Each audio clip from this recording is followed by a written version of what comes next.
Cette motion vise l'accessibilité des données ouvertes, donc toutes les données qui sont détenues par la Ville de Montréal. Il est question de la démocratisation des données. Comme on sait, aujourd'hui, on vit dans un monde où est-ce que knowledge is power, isn't it? So, do we want power to be held by a small group of people, or do we want power to be democratized? I think we're all in agreement that we want power to be democratized. Plus on a accès aux données, plus on a accès à l'information, plus on a un public qui est éclairé et qui comprend comment sa ville fonctionne et qui se sent investi dans sa propre ville. Donc, notre motion est tout à fait dans ce sens-là.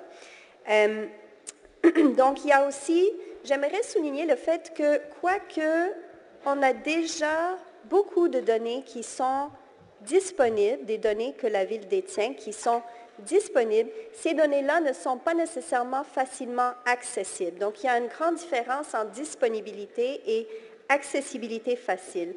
Oui, on peut fouiller dans les 2 à 3 000 pages de l'ordre du jour. Il y a certaines formations politiques qui jouissent de l'aide d'un groupe de recherche et d'un groupe professionnel, mais ce n'est pas le lot de tout le monde, même ici dans la Chambre. Ce n'est pas le lot non plus du commun des citoyens qui n'a pas les ressources de faire ce travail de moine. Alors, ce que nous demandons, c'est vraiment que le directeur de l'information numérique rende sur une plateforme numérique facilement accessible, un accès très facile à ces données-là. Alors, ce n'est pas plus tard qu'hier soir que la conseillère Thuillier a remarqué qu'elle avait de la difficulté à faire des recherches transversales par rapport à un contrat en particulier. C'était au point 80-20-16 à l'ordre du jour en ce qui concerne le contrat de Ventec.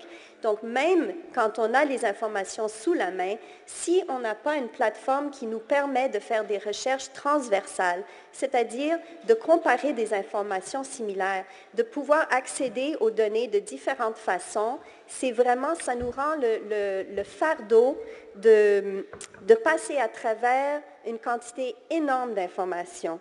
Alors, ce qu'on demande, c'est des données qui sont, on parle ici de données qui sont présentement non ordonnées, non triées, non-searchable information. So what we're talking about is some kind of a data dump, okay, that has not been triaged, that is not searchable. It's very, very difficult to access the way it is presently done.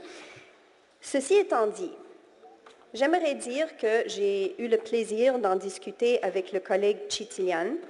On a parlé du site données.ville.montréal.qc.ca, puis si je peux faire une petite suggestion, ce serait peut-être déjà de rendre le site un petit peu plus commode. C'est très, très long. Mais sur ce site-là, il m'a parlé de son défi qui était d'avoir accès à beaucoup plus de données. Donc, il reconnaît que la Ville détient énormément d'informations, énormément de données, et pourquoi pas les rendre disponibles. C'est ce qu'il est en train de faire, et je salue son travail dans ce sens-là.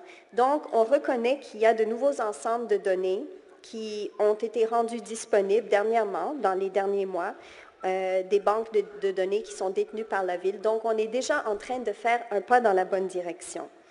Si vous me permettez, parce qu'on aime ça des fois prendre l'exemple chez les voisins, il y a plusieurs vraiment bons exemples de comment faire un travail d'accessibilité de données ouvertes dans d'autres villes. Si on regarde par exemple vers New York, il y a Checkbook New York.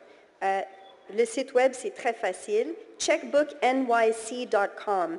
Ici, on peut visionner et suivre l'évolution des dépenses in an intuitive dashboard approach. Et je vous invite vraiment à aller voir ce site-là parce que l'accessibilité y est formidable. Un autre exemple, puis vraiment, il y en a plusieurs, il y a beaucoup de villes, notamment aux États-Unis, qui ont déployé des systèmes dans les dernières années qui rendent beaucoup plus accessibles les données détenues par les villes.